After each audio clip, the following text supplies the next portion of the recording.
नमस्कार. मी डॉक्टर रोहिणी पाटील आणि आज मी परत अजून एका लाईव्ह सेशन मध्ये तुमच्या सर्वांची गप्पा मारायला आलेली आहे. आणि आपला मागचा लाईव्ह सेशन समर डाएटवर होता. त्याच्यामध्ये आपण खूप समर ड्रिंक्सबद्दल बोललो. आपण उन्हाळ्यामध्ये काय पेय पिऊ शकतो ह्याच्याबद्दल आपण डिस्कस केलं. आणि मागच्या सेमिनारनंतर मला वेट लॉसवर खूप प्रश्न विचारले गेले आणि तेव्हा मी ठरवलं की पुढचा लाईव्ह सेशन आपण वेट लॉसवरच करू. कारण की वेट लॉस हा खूप महत्त्वाचा टॉपिक आहे. तेवढाच तो कॉम्प्लिकेटेडही आहे आणि तो तेवढाच सोपा टॉपिकही आहे. त्यामुळे आजच्या लाईव्ह सेशनमध्ये आपण वेट लॉस हा विषय अतिशय सोपा बनवणार आहोत. आणि प्रत्येकासाठी वेट लॉस एक वेगळी प्रोसेस असते. एक कॉमन डाएट किंवा एक कॉमन प्रोसेस सगळ्यांनाच सूट होत नाही. सो आपण वेट लॉसचे आज वेगवेगळे भाग डिस्कस करणार आहोत. वेट लॉस का होत नाही, काय खाद्यपदार्थ खाल्ल्यामुळे वेट लॉस होतो, कशामुळे होत नाही, वेट लॉस करायच्या वेगवेगळ्या पद्धती काय आहेत आणि असे काय खाद्यपदार्थ आहेत ज्याने अगदी फास्ट वेट लॉस होतो, हे सगळं आपण डिस्कस करणार आहोत.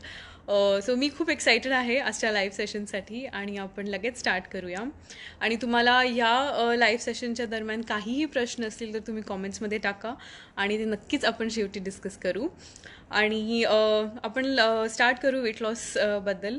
सो वेट लॉस का होत नाही किंवा वेट गेन का होतं हे आपण सगळ्यात आधी डिस्कस करणार आहोत. आणि वेट गेन होण्याचं सगळ्यात महत्त्वाचं कारण स्ट्रेस आणि sedentary lifestyle. So sedentary lifestyle म्हणजे शरीराला काहीही ॲक्टिव्हिटी नसते, आपण एकाच जागेवर बसलेलो असतो. स्पेशली जे लोक ऑफिसमध्ये जातात, ज्यांचं सिटिंग वर्क जास्ती असतं, म्हणजे बसून जास्ती काम असतं, आणि त्यांचं डाएट मात्र हेवी असतं, अशा लाईफस्टाईलमध्ये वेट गेन होण्याचे चान्सेस जास्ती असतात. त्यामुळे शरीराची ॲक्टिव्हिटी चांगलं ठेवणं खूप गरजेचं असतं. सो सिडेंटरी लाईफस्टाईल जेव्हा असते तेव्हा वेट गेन अगदी फास्ट होतं. आणि त्याच्याच सोबत ओबेसिटी आणि त्याच्यामुळे होणारे भरपूर आजार म्हणजे हायपरटेन्शन असेल, डायबिटीज असेल, महिलांमध्ये PCOD, थायरॉईड, हे सगळे वेट गेनमुळे सुरू होतात. सो असे आजारही सिडेंटरी लाईफस्टाईल म्हणजे एका जागेवर बसण्याची जी लाईफस्टाईल असते त्याच्यामुळे होतं. नेक्स्ट कारण वेट गेनचं आहे. म्हणजे वेट लॉस जर तुम्ही खूप प्रयत्न करत असाल आणि तरी तुमचा वेट लॉस होत नाही तर त्याचं महत्त्वाचं अजून एक कारण म्हणजे स्ट्रेस आणि झोप कमी होणं. सो स्ट्रेस मुळे नॅचरली 1 ते 2 किलो वजन गेन होतं. तुम्ही स्ट्रेस कमी घ्यायला पाहिजे. आणि जर तुमची प्रवृत्ती असेल किंवा जर तुमच्या अवतीभोवती खूप स्ट्रेसफुल क्लायमेट असेल, जसं आजकाल कोरोनामुळे देर इज सगळीकडे स्ट्रेस आहे, सो त्याच्यासाठी तुम्ही मेडिटेशन करायला पाहिजे. तुम्ही अशी काही ॲक्टिव्हिटीज, एक हॉबी खेळायला पाहिजे. जर तुम्हाला चित्रकलाची आवड असेल तर ते 1 तास करा. जेव्हा तुम्ही अशा गोष्टी करता तेव्हा नॅचरली तुमचे स्ट्रेस लेवल्स खाली येतात.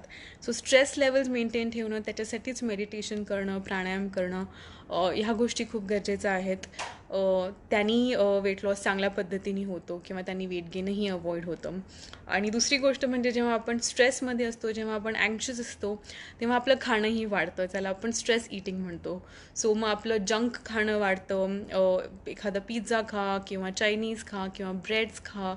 क्रेविंग्स खूप वाढतात. मग गोड खाणं वाढतं, स्वीट्स, चॉकलेट्स, हे सगळे खाण्याचे जे टेंडन्सीज आहेत ते स्ट्रेसमुळे खूप वाढतात. तो स्ट्रेसला कंट्रोलमध्ये ठेवणं खूप गरजेचं आहे. आणि दुसरी गोष्ट म्हणजे झोप. जेव्हा तुम्ही कमी झोपता तेव्हा बॉडी ब्लोटेड असते, आणि कमी झोपमुळेही वेट गेन होतं. आपल्याला झोप ही खूप सिम्पल गोष्ट वाटते, पण शरीराला हील होण्यासाठी, जर तुम्ही वेट लॉस जर्नीवर असाल तर त्या डाएटचा, त्या एक्सरसाइजचा चांगला शरीरावर इफेक्ट होण्यासाठी चांगली झोप ही गरजेची असते. कमीत कमी 7 ते 7.5 तास तुम्ही झोपायला पाहिजे. शरीराला हील होण्यासाठी झोप ही अत्यंत गरजेची आहे. त्याला आपण अंडर एस्टिमेट करून चालणार नाही. आणि झोपेमुळे स्ट्रेसही चांगल्या प्रकारे कमी होतो. त्यामुळे ओव्हर इटिंग कमी होतं, क्रेविंग्स कमी होतात आणि त्यांनी आपलं खाणंही कंट्रोलमध्ये राहतं, पोर्शन साईज कंट्रोलमध्ये राहतात. जो स्ट्रेस एक महत्त्वाचा फॅक्टर आहे, झोप महत्त्वाचा फॅक्टर आहे, फिजिकल ॲक्टिव्हिटी, तुमची शरीराची हालचाल होणं गरजेचं आहे. आणि जेव्हा आपण खाद्यपदार्थांबद्दल बोलतो तेव्हा वेट गेन शुगर म्हणजे गोड पदार्थ, साखरेचे पदार्थ, व्हाईट शुगर ह्यांनी भरपूर वेट गेन होतं. साखरेऐवजी तुम्ही साखरेला भरपूर चांगले हेल्दी ऑप्शन्स आहेत. तुम्ही गूळ वापरू शकता तुमच्या चहामध्ये. तुम्ही काकवी वापरू शकता, किंवा स्टिविया नावाचे ड्रॉप्स येतात, किंवा हिरव्या कलरची पावडर असते. स्टिविया नॅचरल गोड असं पान आहे, ते तुम्ही तुमच्या चहामध्ये वापरू शकता. सो हे सगळे शुगरसाठी सगळ्यात चांगले ऑल्टरनेटिव्ज आहेत आणि त्याचा नक्कीच तुम्ही लाभ घेऊ शकता. आणि जेव्हा आपण शुगरला जॅगरी म्हणजे गूळ किंवा काकवीनी रिप्लेस करतो, तेव्हा अजून एक गोष्ट लक्षात ठेवायला पाहिजे की जेवढी आपण साखर वापरतो, म्हणजे जर तुम्ही एक 4 ते 5 कप जर तुम्ही चहा पीत असाल, तर तो तुम्ही 1 ते 2 कपवर कमी आणायला पाहिजे आणि त्याच्यात तुम्ही थोडासा गूळ वापरा. जर तुम्ही जेवढी शुगर खाता तेवढंच जर तुम्ही गुळाला किंवा काकवीनी रिप्लेस केलं तरीही वेट गेन होणार आहे, कारण की त्याच्यामध्येही कॅलरीज असतात. सो शुगरचं कन्झम्पशन, शुगरचा इनटेक तुम्हाला कमीच करायला लागेल. आणि त्याला ऑप्शन म्हणून, कारण की आपण कुठलीही गोष्ट लगेच पूर्णपणे बंद करू शकत नाही, त्याला थोडं थोडं तुम्ही रिप्लेस करू शकता. आणि त्याच्यासाठीच तुम्ही थोडं गूळ किंवा काकवीचा तुम्ही तुमच्या आहारामध्ये समावेश करू शकता. दुसरी गोष्ट ज्याने वेट गेन होतं, ती म्हणजे आपले ब्रेड्स, जे आपले बेकरी प्रोडक्ट्स असतात ज्याच्यामध्ये मैदा भरपूर असतो, ज्याच्यामध्ये ग्लूटन असतं. मैदा आणि बेकरी प्रोडक्टमध्ये ग्लूटन नावाचा कंपाऊंड असतो जो पचायला शरीराला अवघड असतो, आणि त्याच्या कॉर्नस्टार्चमध्येही भरपूर ग्लूटन असतं आणि मुळे आपले डायजेस्टिव्ह हेल्थ खराब होते, कॉन्स्टिपेशन होतं, अजून ॲसिडिटी होते, ब्लोटिंग होते. आणि जर तुम्ही ऑलरेडी एखादं डाएट फॉलो करत असाल आणि त्याच्यामध्ये तुम्ही कॅलरी मोजून जर तुम्ही breads, maida, toast, even white bread, multigrain bread हे जरी तुम्ही खात असाल तरीही त्याच्यात ग्लूटन असतं आणि त्यांनी वेट गेन होतं. सो मैदा खाऊ नका, ग्लूटन ज्याच्यामध्ये असतं ते खाद्यपदार्थ खाऊ नका. चपातीमध्ये डेअरी, तुम्ही दूध, पनीर, चीज या 3 गोष्टींचा समावेश आहारामध्ये कमी करा.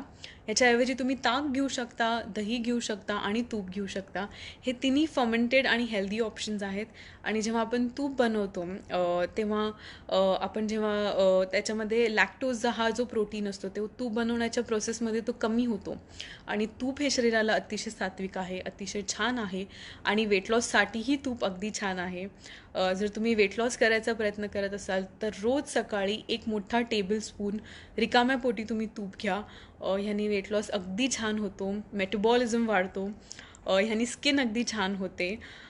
जर तुम्हाला PCOD, थायरॉईड असे हॉर्मोनल इश्यूज असतील तर तूप अतिशय छान आहे शरीराला. सो तुपाला तुम्ही घाबरू नका. तुम्ही 2 ते 3 टेबलस्पून दिवसभरात तूप घेऊ शकता. जर वेट लॉस तुम्ही करत असाल तर तुम्ही 2 टेबलस्पून दिवसभरात तूप घेऊ शकता. तुपासोबतच तुम्ही कोकोनट ऑइलही घेऊ शकता. अजून एक वेट लॉसचा फॉर्म्युला आहे. तुम्ही तुमच्या प्रत्येक मीलच्या आधी घाणीचं म्हणजे कोल्ड प्रेस्ड कोकोनट ऑइल तुम्ही 1 टेबलस्पून प्रत्येक मीलच्या आधी गरम पाण्यासोबत घ्या. सो 1 टेबलस्पून कोकोनट ऑइल एका कपमध्ये गरम प्रवेश करा तुमच्या आहारात. हे तिन्ही शरीराला चांगले आहेत. याच्यासोबतच अजून एक हानिकारक खाद्यपदार्थ जे तुम्ही जेव्हा वेट लॉस करता तेव्हा तुमच्या आहारामध्ये नको, ते म्हणजे फ्राईड, तळलेले पदार्थ. जेव्हा आपण कुठलाही खाद्यपदार्थ तळतो किंवा आपण बाहेरून चिप्स आणतो तेव्हा त्याच्यामध्ये ट्रान्स फॅट नावाचा एक कंपाऊंड असतो आणि ते ट्रान्स फॅट ते शरीराला ऑक्सिडाईज करतात, आपल्या ऑक्सिडाईज करतात आणि त्याच्यामुळे शरीरामध्ये एजिंग जास्ती फास्ट होतं, शरीरामध्ये इन्फ्लेमेशन भरपूर असतं आणि त्यामुळे वेट गेन होतं. वेट लॉस तुम्ही करायचा प्रयत्न करत असाल तर तोही फास्ट होत नाही. त्यामुळे तळलेले पदार्थ तुम्ही जेवढे अवॉइड करू शकत असाल तेवढे तुम्ही अवॉइड करा. आणि जेव्हा तुम्हाला माहिती असतं की मी वेट लॉस करणार आहे किंवा मी एक हेल्दी लाईफस्टाईल जगणार आहे, तेव्हा हे जर खाद्यपदार्थ तुम्ही तुमच्या आहारामध्ये कमी केलं तर वेट लॉस एक खूप इझी अशी प्रोसेस होते. तुम्हाला बर्डनही वाटत नाही की ओ माय गॉड मी वेट लॉस करते, मी रिस्ट्रिक्टिव्ह आहे. तुम्हाला फक्त एवढंच माहिती असेल की मी शुगर नाही खाणार, मी मैदा नाही खाणार, मी दुधाचे काही खाद्यपदार्थ नाही खाणार आणि मी तळलेले पदार्थ नाही खाणार. हे पदार्थ सोडून तुम्ही सगळ्या पदार्थांचा समावेश करू शकता तुमच्या आहारामध्ये. तुम्ही भाज्या खाऊ शकता. फोडणी जी आपण देतो ती अतिशय हेल्दी आहे शरीराला.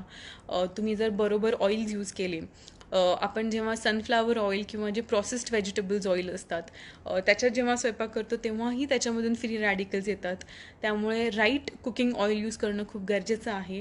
आणि कुकिंगसाठी तुम्ही शेंगदाण्याचं तेल वापरा. जे घाणीचं असतं, कच्ची घाणीचं शेंगदाण्याचं तेल, किंवा तुम्ही तुपातही स्वयंपाक करू शकता, तोही अतिशय हेल्दी आहे. घाबरू नका, त्यांनी वेट गेन होत नाही. सो तुम्ही तुपात किंवा शेंगदाण्याच्या तेलामध्ये स्वयंपाक करा. आपल्याकडे भरपूर प्रमाणात मिळतं शेंगदाण्याचं तेल, आणि ह्यानीही तुम्हाला वेट लॉसला चांगली मदत होईल. सो बरोबर तेलामध्ये एक हेल्दी प्रकारचा जो आपण इंडियन स्टाईलमध्ये, महाराष्ट्रीयन स्टाईलमध्ये जो स्वयंपाक करतो, जो शरीराला अतिशय हेल्दी आहे, प्रोव्हायडेड तुम्हाला तुमचे ऑप्शन्स माहिती पाहिजे. सो वेट लॉससाठी काय नाही खायचं हे मी तुम्हाला सांगितलं आहे. आता वेट लॉससाठी काय खायचं आणि तुम्हाला काय सूट होईल हे मी तुम्हाला सांगणार आहे. सो वेट लॉस करायच्या वेगवेगळ्या पद्धती आहेत. पहिली पद्धत म्हणजे लो कार्ब, म्हणजे कार्बोहायड्रेट्स कमी खाणं. दुसरी पद्धत म्हणजे इंटरमिटंट फास्टिंग, आणि तिसरी पद्धत म्हणजे 2 मील्स अ डे, म्हणजे दिवसातून 2 मील्स खायचे. सो आपण प्रत्येक वेट लॉसची पद्धत बघणार आहोत. तुम्हाला जी सूट होते तुम्ही त्या पद्धतीचा उपयोग करू शकता. आणि पहिली पद्धत ज्याला आपण लो कार्ब, म्हणजे लो कार्बोहायड्रेट डाएट जे म्हणतो, सो म्हणजे तुमच्या आहारामध्ये कार्बोहायड्रेट्स म्हणजे स्निग्ध पदार्थ कमी पाहिजेत. कार्बोहायड्रेट्स म्हणजेच ज्वारी, बाजरी, अजून चपाती, भात, बटाटे, हे जे खाद्यपदार्थ आहेत ते कार्बोहायड्रेट्स कॅटेगरीमध्ये येतात. सो ह्याचा तुमच्या आहारामध्ये समावेश कमी पाहिजे. आणि ॲट द सेम टाईम तुमच्या आहारामध्ये प्रोटीन आणि हेल्दी फॅट्स म्हणजे तूप आहे, कोकोनट ऑइल आहे, ड्रायफ्रूट्स आहेत, सीड्स आहेत, या सगळ्याचा समावेश जास्ती प्रमाणात पाहिजे.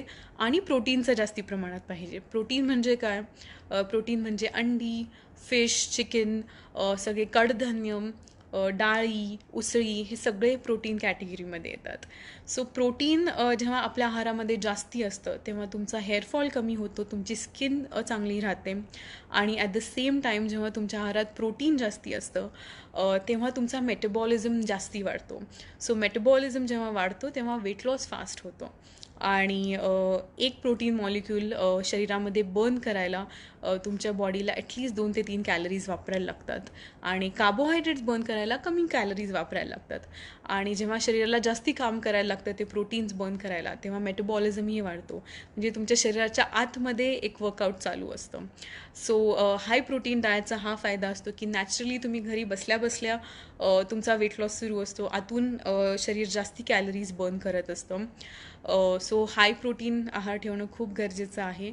ह्याच्यामध्ये तुम्ही ब्रेकफास्टमध्ये एका चांगल्या व्हीगन किंवा प्लांट बेस्ड प्रोटीनची स्मूदी घेऊ शकता. तुम्ही लंचमध्ये कार्बोहायड्रेट्स खाऊ शकता. मी नेहमी म्हणते की तुम्हाला जे काही खायचं आहे, भाकरी असेल, भातही शरीराला चांगला असतो. जे काही कार्बोहायड्रेट्स खायचे ते तुम्ही दुपारच्या जेवणाला खा. आणि रात्रीचं जेवण आणि ब्रेकफास्ट तुम्ही थोडा हलका ठेवा. नुसत्या ह्या एवढ्याही मॉडिफिकेशननी तुमचा वेट लॉस खूप सुंदर होईल. सो दुपारच्या वेळेस तुम्ही भाकरी, 2 प्रकारच्या भाज्या, 1 वाटी डाळ, 1 वाटी उसळ, 1 कोशिंबीर, ताक, या सगळ्याचा समावेश करा. आणि असं प्रॉपर तुम्ही हेल्दी लंच घ्या. आणि रात्रीच्या जेवणामध्ये मात्र फक्त मुगाची डाळ आणि भात, किंवा मुगाचं आणि दुधीचं सूप तुम्ही बनवू शकता. तुम्ही कुठल्याही प्रकारच्या सीझनल भाजीचं सूप बनवू शकता. तुम्ही पालकचं सूप बनवू शकता. तुम्ही ब्रॉकोलीचं सूप बनवू शकता. ह्याच्या रेसिपीज अगदी सोप्या आहेत आणि ह्या रेसिपीज तुम्हाला माझ्या यूट्यूबवर, इंस्टाग्रामवर, फेसबुकवर सगळीकडे मिळतील. तुम्ही पालकची डाळ करू शकता डिनरला. आणि जेव्हा तुम्ही रात्रीचं जेवण करता तेव्हा मात्र ते हलकं पाहिजे. आणि ते तुम्ही रात्रीचं जेवण संध्याकाळी 7च्या आधी घ्यायला पाहिजे. आणि जेव्हा तुम्ही संध्याकाळी 7च्या आधी जेवण करता, म्हणजे सूर्यास्ताच्या आधी जेवण करता, तेव्हा किंवा झोपायच्या 3 ते 4 तास आधी जेवण करायला पाहिजे. तेव्हा डायजेशनची प्रोसेस चांगली होते. आणि सकाळी तुमचा वेट लॉस, तुम्ही जेव्हा झोपता तेव्हाही तुमची बॉडी कॅलरीज बर्न करत असते, कारण की तुम्ही अर्ली डिनर केलेला असतो. झोपही कंप्लीट होते, कारण की जेव्हा आपण इनकम्प्लीट डायजेशननी वर झोपतो, जेव्हा तुम्ही जेवण करून इमिडिएटली झोपता, तेव्हा शरीराला डायजेशन पण करायचं असतं. आणि जेव्हा आपण झोपतो तेव्हा रेस्ट पण करायची असते. अशा वेळेस शरीराचं एक्झर्शन जास्ती होतं आणि तुमची झोप पूर्ण होत नाही. क्वालिटी ऑफ द स्लीप खूप वाईट असते, चांगली क्वालिटी पण मिळत नाही. आणि जेव्हा तुम्ही उठता तेव्हा तुम्हाला थकवा जाणवतो. सो रात्री झोपायच्या 3 ते 4 तास आधी तुम्ही जेवण करा. 7 वाजता जर तुम्ही जेवण केलं तर ते बेस्ट आहे. आणि नेक्स्ट डे तुम्ही तुमचा ब्रेकफास्ट 8:30-9ला करू शकता. आणि एवढ्याही मॉडिफिकेशनने तुमचा वेट लॉस अगदी छान होईल. आणि ह्या ज्या सगळ्या गोष्टी मी सांगते त्या तुम्ही लाईफस्टाईल म्हणून आत्मसात करा. तुमची दैनंदिन जीवनाची एक जीवनशैली म्हणून ह्याचा तुम्ही उपयोग करा. म्हणजे तुमचा वेट लॉसही होईल आणि त्याचं तुम्हाला बर्डनही राहणार नाही. सो हे होतं लो कार्ब्सचं, म्हणजे जे कार्बोहायड्रेट्स आहेत ते तुम्ही कमी प्रमाणात खा. आणि ह्यानी इझिली वेट लॉस होतो. आणि जे कार्बोहायड्रेट्स खायचे आहेत ते लंचच्या वेळेस खा. ब्रेकफास्ट तुमचं थोडा लाईट ठेवा. ब्रेकफास्टला तुम्ही नुसते 2 अंडी किंवा एखादी स्मूदी घेतली तरी बेस्ट आहे. आणि डिनरच्या वेळेस एखादं सूप, थोडासा ब्राऊन राईस किंवा नॉर्मल राईस आणि मुगाची डाळ, थोडं तूप ह्याचा तुम्ही समावेश करू शकता. आणि नेक्स्ट जो अप्रोच आहे किंवा नेक्स्ट वेट लॉस करायची जी पद्धत आहे त्याला आपण इंटरमिटंट फास्टिंग म्हणतो. इंटरमिटंट फास्टिंग म्हणजे तुम्ही 16 तास काही खात नाही आणि तुम्ही 8 तासात तुमचं ब्रेकफास्ट, लंच आणि डिनर असे तिन्ही मील्स खाता. सो इंटरमिटंट फास्टिंग ही खूप जुनी पद्धत आहे. फास्टिंग म्हणजेच उपवास करणं. हे तर आपल्या जनरेशन्स टू जनरेशन चालू आहे. आणि जेव्हा आपण फास्टिंग करतो तेव्हा शरीराला स्वतःला हील व्हायला, स्वतःला रिकवर करायला आणि स्वतःची एनर्जी आणि सगळ्या ऑर्गन्सचे फंक्शन्स व्यवस्थित करायला चांगल्या प्रकारे मदत मिळते. आणि खूप सोपी पद्धत आहे. जर तुम्ही तुमचा रात्रीचं जेवण 6:30-7पर्यंत संपवलं तर तुम्ही दुसऱ्या दिवशी तुमचा ब्रेकफास्ट 10:30-11पर्यंत करू शकता. सो खूप सोपी ही एक पद्धत आहे. आणि ह्याच्यामध्ये तुम्ही तिन्ही मील्स म्हणजे ब्रेकफास्ट, लंच आणि डिनर तिन्हीचा समावेश करू शकता. फक्त कार्बोहायड्रेट्स लंचच्या वेळेस ठेवायचे आहेत. डिनर आणि ब्रेकफास्ट हलका ठेवायचा आहे. आणि इंटरमिटंट फास्टिंगमध्ये सेल्युलर डिटॉक्सिफिकेशन म्हणजे शरीराचं डिटॉक्सिफिकेशन, क्लिनिंग, क्लेन्झिंग खूप चांगल्या पद्धतीने होतं. एजिंग स्लो डाऊन होतं, कारण की आपल्या शरीरामध्ये जे डेड आणि डिकेड सेल्स असतात ते सगळे चांगल्या प्रकारे क्लीन होतात. ते शरीराच्या बाहेर फेकले जातात आणि आपल्याला अतिशय एनर्जाइज आणि फ्रेश वाटतं. आणि कुठलाही डाएट किंवा कुठलीही लाईफस्टाईल चेंज आपण जेव्हा आत्मसात करत असतो तेव्हा पहिले 2 ते 3 आठवडे नक्कीच त्रास होतो. पण त्याच्यानंतर ही एक अतिशय चांगली सवय अशी होते. तुमचं हे ॲडिक्शनही होऊ शकतं एक हेल्दी डाएट फॉलो करणं. आणि ह्याच्यामध्ये तुम्हाला भाज्यांमध्ये, तुमच्या उसळींमध्ये कुठलंही रिस्ट्रिक्शन नाही आहे. प्रोटीन तुम्ही भरपूर खाऊ शकता. आणि मला खूप वेळा असा प्रश्न विचारला जातो की माझी पोर्शन साईज काय पाहिजे. सो पोर्शन साईज मोजण्यापेक्षा काही जण म्हणतं तुम्ही तुमच्या फिस्ट एवढं खायला पाहिजे किंवा तुम्ही एक पोर्शन घ्यायला पाहिजे किंवा 150 ग्रॅम डाळ खायला पाहिजे. हे सगळे जेव्हा ऑप्शन्स असतात तेव्हा हे सगळे फिक्स पोर्शन साईज आहे. पण तुमची पोर्शन साईज काय हे चेक करणं अतिशय सोपं आहे. आणि हे सोपं करायला 2 पद्धती आहेत. पहिली गोष्ट म्हणजे तुम्ही जे डाळी असतात किंवा जे उसळी असतात, जे हाय प्रोटीन खाद्यपदार्थ असतात ते तुम्ही किंवा सॉरी डिस्कनेक्ट झालं. ह्या सगळ्या खाद्यपदार्थांचा तुम्ही आधी समावेश करा आणि नंतर तुम्ही कार्बोहायड्रेट्स खा. आणि जेव्हा तुम्ही तुमचं जेवण करताय तेव्हा तुम्ही टी व्ही नका बघू किंवा फोन नका बघू किंवा एखादंही पुस्तकही नका बघू. जेव्हा तुम्ही जेवता तेव्हा तुम्ही जेवणावर फोकस करा. आणि प्रत्येक घास कमीत कमी 25 वेळा तुम्ही त्याला च्यू करा, व्यवस्थित च्यू करा. आणि जेवणाला कम्प्लीट फोकस द्या. तुम्ही जेवण करताना प्रत्येक ग्रॅटिट्यूड प्रॅक्टिस करा. Be thankful for that food, for that meal. आणि जेव्हा तुम्ही हे जे रूल्स फॉलो करता तेव्हा तुमचं जेव्हा पोट भरतं तेव्हा आपोआप बॉडी तुम्हाला सांगेल की आपलं जेवण झालेलं आहे आणि ही पॉर्शन साईज आपल्या बॉडीला सूट होते. सो प्रत्येकाची पॉर्शन साईज वेगळी असते. आणि जेव्हा तुम्ही जेवणावर फोकस करता आणि 25 to 32 टाईम्स जेवणाला च्यू करता तेव्हा आपोआप तुम्हाला तुमची पोर्शन साईज कळेल. आपोआप तुम्हाला जेव्हा पोट भरेल तेव्हा कळेल. आणि ह्या प्रॅक्टिसचा तुम्ही तुमच्या लाईफस्टाईलमध्ये समावेश करा. ह्यानी तुमचे डायजेशनचे आजारही खूप चांगल्या पद्धतीने कमी होतील. पचनाचे आजार कमी होतील, कारण की most of the digestion problems जेवण व्यवस्थित च्यू न केल्यामुळे डायजेस्टिव्ह प्रॉब्लेम्स सुरू होतात. सो तुम्ही ह्या एक खूप सोपी हॅबिट आहे. आपण लहानपणी स्कूलमध्येही ही गोष्ट शिकलेलो असतो की प्रत्येक घास 32 वेळा च्यू करायचा. पण कुठे आपण काळाच्या योगात आपण हे विसरून जातो. सो नक्कीच तुम्ही ह्याचाही समावेश करा. आणि लास्ट जी मेथड आहे वेट लॉसची त्याला आपण म्हणतो 2 मील्स अ डे, म्हणजे दिवसातून 2 मील्स खायचे. सो ह्या मेथडमध्ये 2 गोष्टी करायच्या आहेत की जेव्हा तुम्ही ब्रेकफास्ट करता तो तुम्हाला हेवी करायला लागेल. सो दिवसातून कुठलेही 2 टायमिंग्स तुम्ही चूज करा, जे तुमचे पीक हंगर पिरियड आहेत, म्हणजे सगळ्यात जास्ती तुम्हाला भूक लागते. सो तुम्हाला हे पहिल्या आठवड्यात लक्षात येईल की मला किती वाजता भूक लागते. सो सपोज तुम्ही तुमचा पहिला मील सकाळी 11 वाजता केला किंवा 11:30 वाजता केला, सो दुसरा मील तुम्ही 5:30 किंवा 6:30 वाजता तुम्ही घेऊ शकता. आणि या दोन्ही मील्सच्या वेळेस तुम्हाला कार्बोहायड्रेट्सचा समावेश करणं गरजेचं आहे. एखादी भाकरी किंवा भात खाणं गरजेचं आहे.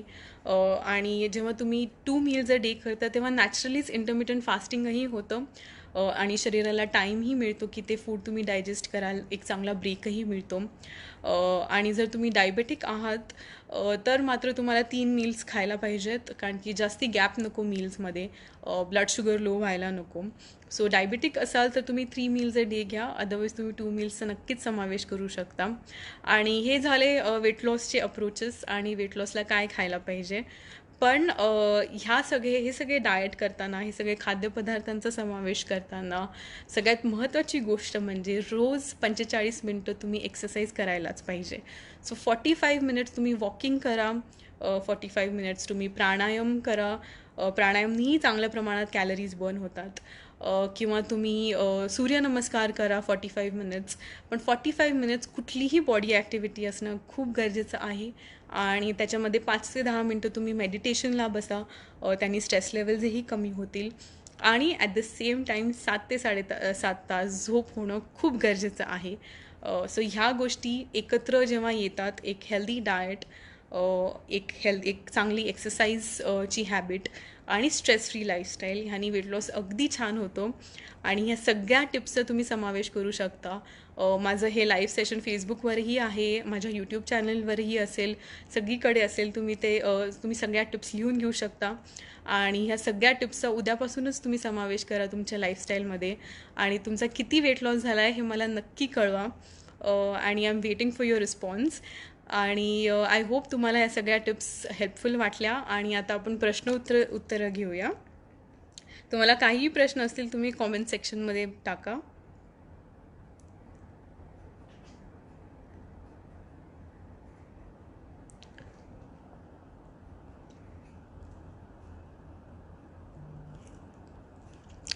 एक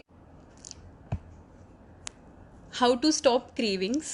सो क्रेविंग्स कसे कमी करायचे. सो क्रेविंग्स कमी करण्याचा सगळ्यात बेस्ट उपाय हा आहे की क्रेविंग्स जेव्हा आपल्याला येतात त्याचा अर्थ आहे की आपली ब्लड शुगर लेवल अगदी कमी झालेली आहे आणि त्यामुळे आपण शुगर क्रेव करतो, किंवा एखादं खाद्यपदार्थ जे आपल्याला आवडतं ते आपण क्रेव करतो. सो जेव्हा क्रेविंग्ज होतात तेव्हा तुम्ही काही हेल्दी ऑल्टरनेटिव्स खा. म्हणजे एक वाटी एखादं फ्रूट खा, खरबूज असेल, टरबूज असेल किंवा आंबेही असतील. दिवसातून एक मँगो तुम्ही नक्की खाऊ शकता, त्यांनी वेट गेन होणार नाही. सो एक वाटी तुम्ही एखादं फ्रूट खा, किंवा तुम्ही एक 5 ते 6 बदाम, 5 ते 6 वॉलनट, 2 अंजीर आणि 2 जर्दाळू, हे सगळे ड्रायफ्रूट्स खा. जेव्हा तुम्ही हे खाता तेव्हा तुमची ब्लड शुगर लेवल चांगल्या प्रकारे स्टेबल होते, बॅलन्स होते. आणि मग तुमचे क्रेविंग्जही नॅचरली कमी येतात. सो क्रेविंग्जला इग्नोर करू नका. क्रेविंग्ज म्हणजे बॉडी तुम्हाला काहीतरी सांगते आहे. फक्त क्रेविंग्ज जेव्हा होतात तेव्हा थोडं माइंडफुल राहा, थोडं आपल्या माइंडचा कंट्रोल घेऊन काहीतरी हेल्दी खा. आणि ते खाल्ल्यानंतर तुम्ही डिसाईड करा की ॲक्च्युली ती क्रेविंग आहे का तुमची जस्ट ब्लड शुगर लेवल कमी झाली होती. सो तुम्ही काहीही हेल्दी खाल्लं तर नॅचरली क्रेविंग कमी होते. पुढचा प्रश्न आपण घेऊया. एक्सरसाइज किती वेळ करावी. इव्हिनिंगला चालेल का. एक्सरसाइज तुम्ही कधीही करा. बेस्ट एक्सरसाइज केलेलं मॉर्निंगमध्ये आहे, त्यांनी मेटाबॉलिझम बूस्ट होतो आणि वेट लॉस फास्ट होतो. पण जर तुम्हाला सकाळी जमत नसेल तर संध्याकाळी करा. कुठल्याही वेळेस एक्सरसाइज केली तरी ती शरीराला बेस्ट आहे. आणि एक्सरसाइज करणं जास्ती महत्त्वाचं आहे. अजून एक प्रश्न आहे. नॉर्मली जेवणानंतर 30 मिनटं किंवा 60 मिनटं पाणी प्यायला हवं का. आय वूड सजेस्ट जेवणाच्या वेळेस तुम्ही 1 कप गरम पाणी प्या. जेवणाच्या वेळेस तुम्ही एक एक घोट पिऊ शकता. जेव्हा आपण गरम पाणी पितो तेव्हा डायजेशनला त्याचा चांगल्या पद्धतीने मदत होतो. भरपूर पाणी प्यायची काही गरज नाही आहे, पण तुम्ही 1 वाटी वॉर्म वॉटर नक्की जेवणाच्या आधी किंवा जेवणाच्या वेळेस पिऊ शकता.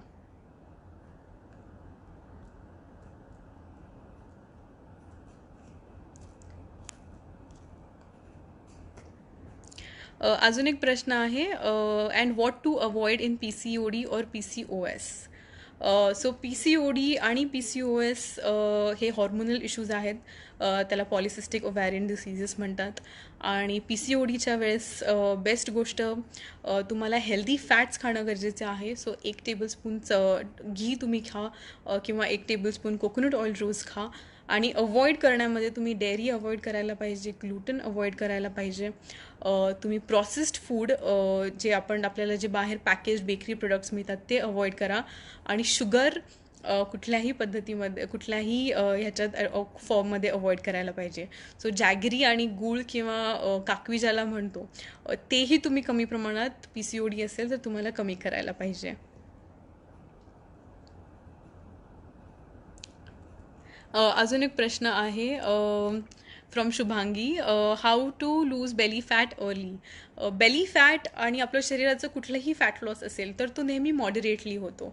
असं कधीच होत नाही की आपण आत्ता बेली फॅट कमी करायचं, मग हातावरचं करायचं, मग पायावरचं करायचं.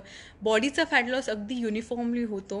आणि तो प्रत्येकाच्या जेनेटिक मेकअपवर असतो. म्हणजे जर तुम्हाला जेनेटिक टेंडन्सी असेल की आधी पोटावर फॅट पुट ऑन करायचं, मग त्याप्रमाणे पोटाचं फॅट हळूहळू लूज होतं. सो शरीर युनिफॉर्मली फॅट लॉस करतं. त्याच्यासाठी फक्त तुम्ही तुमचं डाएट, एक्सरसाइज आणि तुमचा मेंटल हेल्थ, ह्या तिन्ही गोष्टी चांगल्या ठेवा आणि सगळेच तुमचे फॅट लॉस आणि सगळेच इंचेस व्यवस्थित कमी होतील.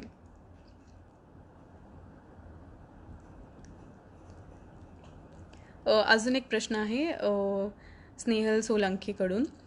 काही लोक म्हणतात की दिवसातून 4 ते 5 शॉर्ट इंटरवल्समध्ये काही खायला नाही पाहिजे. सो प्रत्येकाला वेगवेगळ्या पॅटर्न ऑफ ईटिंग सूट होतं. सो काही जणांना दर 2 ते 3 तासाला खायला लागतं, काही जणांना 2 मील्स बेस्ट असतात, काही जणांना दिवसातून एकदाच भूक लागते, काही जणांना इंटरमिटंट फास्टिंग सूट होतं, काही जणांना वीक इन सूट होतं. सो हे प्रत्येक प्रत्येक जो डाएट पॅटर्न आहे तो आपल्याला बघायला लागतं की आपल्याला काय सूट होतं आहे. कारण की जेव्हा आपण दर 2 तासाला खातो तेव्हा आपण आपली ब्लड शुगर सारखी स्पाईक अप करतो. सो जर 2 तासाला खाऊन जर तुमची शुगर वाढत असेल, जर तुमचं वेट गेन होत असेल, तर ते नक्कीच तुमच्या बॉडीला सूट होत नाही आहे. सो बेस्ट आहे तुम्ही दिवसातून 3 मील्स खा, एकदा सकाळी, एकदा दुपारी आणि एकदा संध्याकाळी. संध्याकाळचं मील मात्र तुम्ही लवकर खा आणि तुमची लाईफस्टाईल आपोआप व्यवस्थित राहील, आपोआप सॉर्टेड राहील. आणि जेव्हा तुम्ही इंट्युटिव्हली शरीराचे साईन्स बघू शकता की काय खाल्ल्यावर तुम्हाला एनर्जेटिक वाटतं आहे, काय खाल्ल्यावर तुम्हाला डिप्रेस्ड आणि लो वाटतं आहे, किंवा झोप येते आहे, किंवा एकदम आळशी वाटतं आहे. सो प्रत्येक खाद्यपदार्थामध्ये एक वाईब असते. त्यांनी तुम्हाला कळतं की कुठले खाद्यपदार्थ तुम्हाला सूट होतात, कुठले नाही होतात. त्यामुळे माइंडफुल ईटिंग करणं खूप गरजेचं आहे.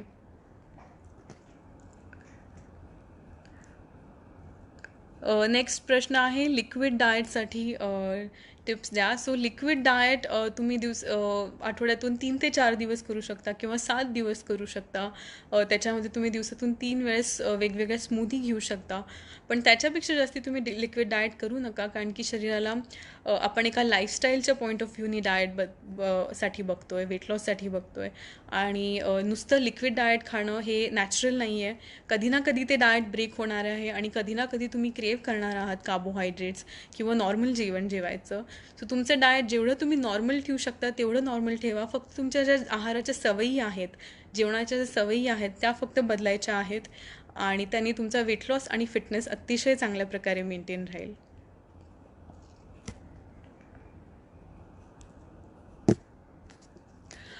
अजून एक प्रश्न आहे की ग्रीन टी कशी घ्यायची. So green tea metabolism boost करायला आणि वेट लॉससाठी अतिशय चांगली आहे. तुम्ही ग्रीन टी तुमच्या जेवणानंतर 1 कप घेऊ शकता. सो तुम्ही दिवसातून 3 कप ग्रीन टी तुमच्या जेवणानंतर घेऊ शकता. याने डायजेशन छान होतं, वेट लॉसही छान होतो आणि तुमच्या क्रेविंग्जही कमी होतात. अजून एक प्रश्न आहे, ॲसिडिटीसाठी काही उपाय सांगा. सो ॲसिडिटीसाठी बेस्ट उपाय हा आहे की तुम्ही सब्जाचं पाणी, सो सब्जा सीड्स म्हणजेच ज्याला आपण बेसिलच्या सीड्स म्हणतो, त्या तुम्ही पाण्यात भिजवा 1 टेबलस्पून. आणि पाण्यात भिजवून तुम्ही रोज सकाळी रिकाम्या पोटी ते सब्जाच्या बियांचं पाणी आणि सब्जाचा बिया ह्या तुम्ही प्या. ह्यानी ॲसिडिटी अगदी छान प्रकारे सेटल होते. आणि तुम्ही ताकाचाही समावेश करू शकता, ताकानंही ॲसिडिटी छान प्रकारे कमी होते. अजून एक प्रश्न आहे, वेट लॉससाठी कोणते एक्सरसाइज जास्त चांगले आहेत? सो वेट लॉससाठी तुम्ही कुठलाही एक्सरसाइज करा, पण 1 तास करा. ह्याचा नक्कीच तुम्हाला फायदा होईल. आणि दुसरी गोष्ट म्हणजे कुठलीही एक एक्सरसाइजची पॅटर्न तुम्ही 7 ते 8 दिवसांपेक्षा जास्ती रिपीट करू नका. तुमचं वर्कआउट किंवा एक्सरसाइजची पद्धत दर 7 दिवसाला तुम्ही चेंज करा. म्हणजे पहिले 7 दिवस वॉकिंगला जा, दुसरे 7 दिवस सायकलिंग करा, नेक्स्ट 7 डेज तुम्ही सूर्यनमस्कार करा. सो बॉडीला तुम्ही चेंज देत जा. त्यांनी वेट लॉस अगदी फास्ट होईल आणि तुमची बॉडी कुठल्याही गोष्टीला अडॉप्ट नाही होणार. सो तुमचं डाएटही अगदी जेवढं तुम्ही वर्सेटाईल ठेवू शकता तेवढं ठेवा. जेवढे वेगवेगळे खाद्यपदार्थ तुम्ही इन्क्लूड करू शकता तेवढे ठेवा. सेम गोष्ट जर तुम्ही परत परत केली तर बॉडीला सवय होते आणि वेट लॉसचा स्पीडही कमी होतो.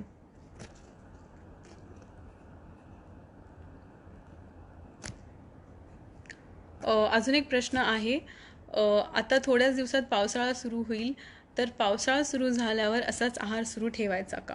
सो पावसाळा जेव्हा सुरू होतो तेव्हा आपल्याला काही काढे इन्क्लूड करायला लागतात, ज्याने इम्युनिटी वाढते. असे काही खाद्यपदार्थ इन्क्लूड करायला लागतात जे त्या क्लायमेटला सुटेबल आहेत. तेव्हा भाज्या वेगळ्या असतात, फळं वेगळी असतात. सो सीझनप्रमाणे व्हेजिटेबल्स, फ्रूट्स हे सगळा इंटेक तुम्ही कमी करणं खूप गरजेचं आहे आणि सीझनप्रमाणेही तुमचा आहार बदलणं गरजेचं आहे. अजून एक मी लास्ट प्रश्न घेते आहे, what about keto, is it good to follow? So keto diet मध्ये जे आपण लो कार्ब डिस्कस केलं ते अगदी 0 कार्ब असतं आणि कीटो डाएटमध्ये फॅट्स जास्ती असतात आणि त्याच्यामध्ये मॉडरेट प्रोटीन असतं. सो कीटो डाएट वेट लॉसला चांगला आहे. कीटो डाएट डायबिटीज आणि PCODलाही चांगला आहे. पण ते जर तुम्ही हेल्दी पद्धतीने केलं, म्हणजे हेल्दी प्रोटीनचे ऑप्शन्स, हेल्दी कार्बोहायड्रेट्सचे ऑप्शन्स जर तुम्ही यूज केले तर ते शरीराला चांगलं आहे. कारण की काही वेळेस कीटोमध्ये डेअरी कन्झम्पशन खूप वाढतं आणि काही वेळेस कॉन्स्टिपेशनचेही प्रॉब्लेम्स होतात. सो कीटो डाएट तुम्ही एक 15 दिवस करा, मॅक्सिमम 20 दिवस करा, पण त्याच्यापेक्षा जास्ती वेळ केलं तर शरीराला त्याचा त्रास होतो. सो तेही मॉडरेट पद्धतीने करणं गरजेचं आहे. आणि त्यामुळे असे काही अप्रोचेस तुम्ही आत्मसात करा जे तुमचे लाईफस्टाईल म्हणून राहू शकतात आणि जे तुम्ही पर्मनंटली करू शकता. सो मला आज खूप मज्जा आली तुमच्यासोबत गप्पा मारताना वेट लॉसबद्दल. नेक्स्ट लाईव्ह सेशनसाठी काही टॉपिक जर तुम्हाला पाहिजे असेल तर तुम्ही नक्की कॉमेंट सेक्शनमध्ये मला सांगा. आणि थँक्यू फॉर जॉईनिंग, आजच्या लाईव्हमध्ये जॉईन करण्यासाठी खूप खूप थँक्यू. आणि thank you Pudhari Kasturi club for having me. Thank you so much. Stay healthy, stay fit, stay grateful and stay blessed.